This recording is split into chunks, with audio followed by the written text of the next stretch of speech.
litosfer berasal dari kombinasi kata litos yang berarti batu, nah sphaira tadi bola ya atau bulatan. Ya, berasal dari bahasa Yunani kuno. Dalam serangkaian kalimat, litosfer itu berarti kulit lapisan luar bumi yang terdiri dari mantel padat dan kerak bumi. Ya, jenis litosfer ada dua, litosfer benua, berarti yang ya kita injak ini daratan, litosfer benua, di daratan yang sangat luas, benua ya, litosfer benua, dan satunya litosfer laut, berarti daratan yang ada di bawah laut. Dasar laut tadi kan padat itu. Nah, maka batuannya litosfer laut. Itu jenis litosfer, litosfer benua dan litosfer laut. Ini untuk gambar bagian-bagian bumi. Sebentar. Oke. Ini bagian dalam, ini adalah solid inner, lapisan padat. Kemudian ada liquid outer core, ini inti luar yang berupa cairan ya, magma, yang Anda bilang itu magma. Kemudian ini ada mantel bumi, ini mantel bumi. Oke, kemudian ada crush, crush itu patahan. Biasanya ini yang salah satu penyebab terjadinya gempa, baik di daratan maupun di laut, karena lempeng-lempeng gitu ya. Apalagi kita, negara Indonesia itu adalah merupakan negara kepulauan. Kalau kita melihat sejarah bumi, ya maksudnya sejarah benua, itu dulu merupakan sebuah satu kesatuan. Lama-lama karena adanya gempa, kemudian antara pulau itu terpisah-pisah. Contohnya saja, misalkan dulu ada ini anak Krakatau ya, yang minggu lalu saya singgung. Nah itu kan menyebabkan jarak antara Pulau Jawa dengan Pulau Sumatera ini lebih jauh jaraknya. Maka kan di situ ada selat Jawa ya. Oke. Selat Sunda. Oke, ini akibat dari crush tadi, patahan. Nah, kalau ini oceanic crush berarti patahannya ada di laut. Nah, ini ya. Ini litosfer. Oke, ini oceanic crush. Baik, itu ya bagian-bagian dari litosfer, mulai dari inti bumi, mantel, nah inti besinya, kemudian ada kerak bumi. Berikutnya adalah hidrosfer. Lapisan air mencakup 2/3 permukaan bumi. Nah, tetapi meskipun lapisan air itu mencakup 2/3 permukaan bumi, itu masanya lebih kecil daripada massa daratan. Jelas ya, kalau massa air kan lebih kecil daripada massa daratan, meskipun airnya banyak sampai 2/3 permukaan bumi. Air merupakan bahan yang ditemukan di bumi. Nah, ini uniknya air ya, ditemukan dalam 3 wujud sekaligus. Wujud padat, itu berarti berupa es, salju, itu padat, dan cair, berupa air sendiri, dan gas. Gas itu berarti dalam bentuk uap air. Nah ini, makanya kalau Anda pernah baca buku The Miracle of Water, nah itu, bahwasanya air itu memiliki air yang ini, air zam-zam itu pernah diteliti ya, memiliki struktur heksagonal yang sangat indah kalau dilihat, dan itu juga bisa menstabilkan, karena tubuh manusia itu kan banyak mengandung air juga ya, maka di situ bisa memberikan kesehatan bagi manusia. Ya, karena tadi airnya air yang istilahnya air yang sempurna begitu di dalam, kalau dilihat dari struktur heksagonal di dalam air itu. Ya, kadang juga ada, pernah Anda tahu penelitian atau percobaan itu ketika ada air diberi kata-kata yang tidak baik, nah ternyata struktur molekul air menjadi kacau, tidak baik juga. Berbeda dengan air yang diberi ini waktu itu kalau nggak salah saya baca, dibandingkan dengan ketika air dibacakan ayat suci Al-Quran dan air yang didengarkan musik di dekatnya, sama air yang diberi kata-kata yang baik terus. Nah, itu ternyata bisa berefek terhadap molekul-molekul air. Ya, coba nanti dibaca lebih lanjut ya. Selanjutnya karena tadi berbicara tentang hidrosfer, maka tentu kita harus belajar tentang bagaimana air yang ada di bumi itu tetap atau selalu ada. Nah, berarti kita mengenal istilahnya siklus air. Ya, siklus air. Kita baca siklus air hujan, Anda lihat dulu ya. Misalkan ini kita mulai dari mana? Dari laut dulu bisa. Kita mulai dari laut, kemudian laut mendapatkan sinar matahari. Dari sinar matahari itu tentu saja air terkena mendapatkan sinar matahari atau memperoleh energi kalor, maka di situ akan mengalami evaporasi, penguapan ya. Penguapan, kemudian hasil penguapan ini akan membentuk awan. Awan itu adalah air dalam fase gas, uap air ya. Bisa dipahami? Ya? Bisa, Bu. Halo, ya. Bisa, Bu. Air laut mendapatkan sinar matahari, mengalami penguapan. Nah, ini awan itu adalah air dalam wujud gas. Bentuknya uap air. Nah, uap air ini atau awan ini punya massa tidak? Punya, Bu. Punya? Punya tidak? Punya. Ya, punya. Ini apa?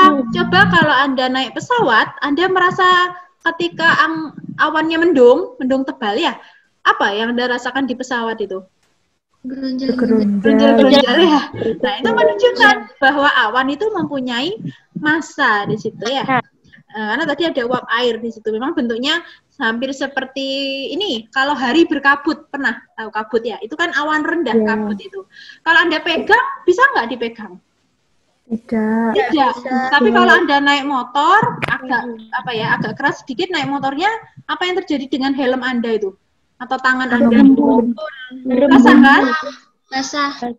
Nah, itu berarti menunjukkan adanya air dalam wujud gas. Ya, dipegang nggak bisa, tapi ketika ada suatu benda dengan kecepatan tertentu, nah itu membuat uap air tadi berubah menjadi molekul-molekul air. Ya, awan. Tadi ya, awan itu awan rendah, kemudian ada sinar matahari, berarah ini. Kemudian ketika sudah mengalami kejenuhan, itu akan mengalami kondensasi. Ya, kondensasi sehingga dia akan turun sebagai hujan, yang Anda kenal dengan istilahnya hujan.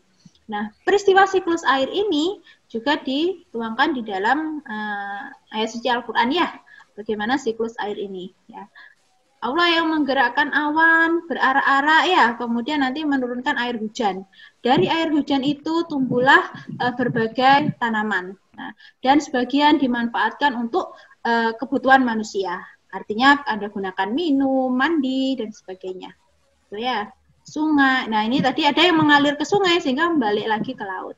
Ada juga yang menjadi air tanah, ya, meresap ke dalam tanah, jadi menjadi air tanah. Gitu.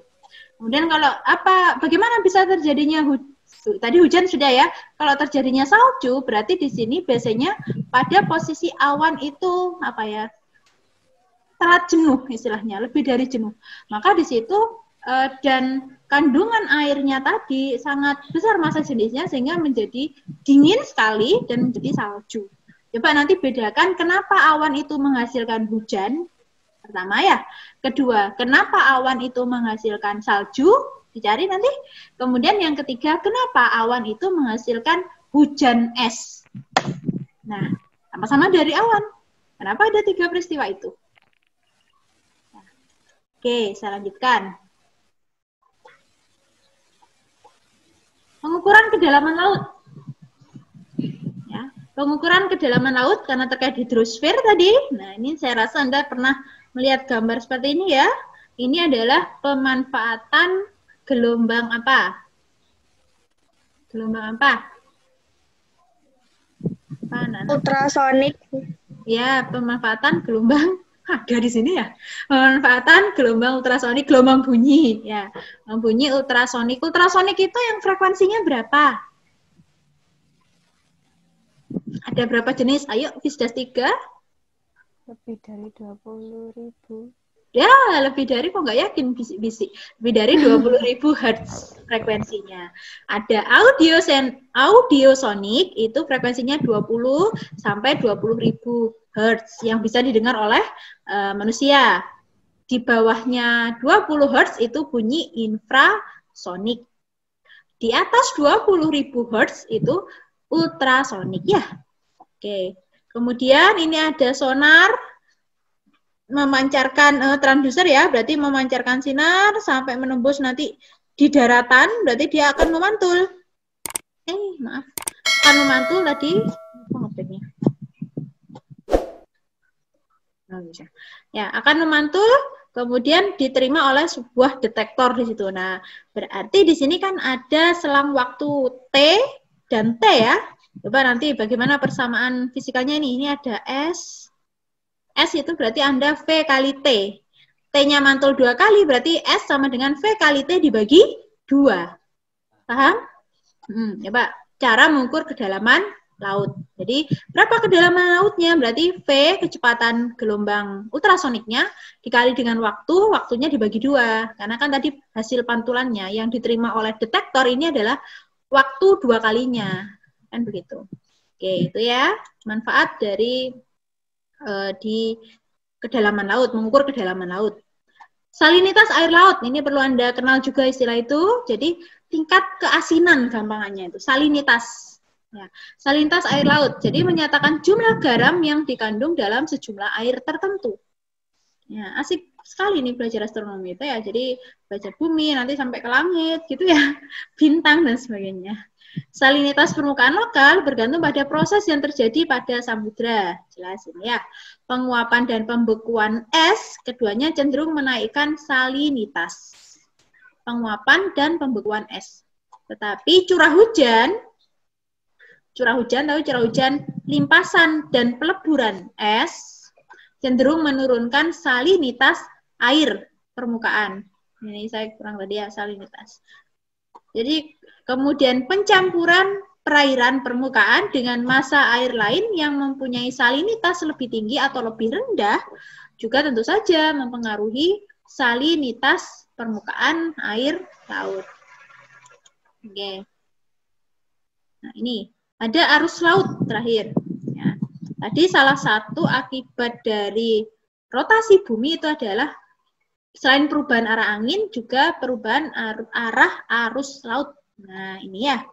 Kalau Anda lihat, coba di gambar ini misalkan kita lihat Indonesia. Nah, atau kalau Anda lihat di Indonesia, ini ada arus laut.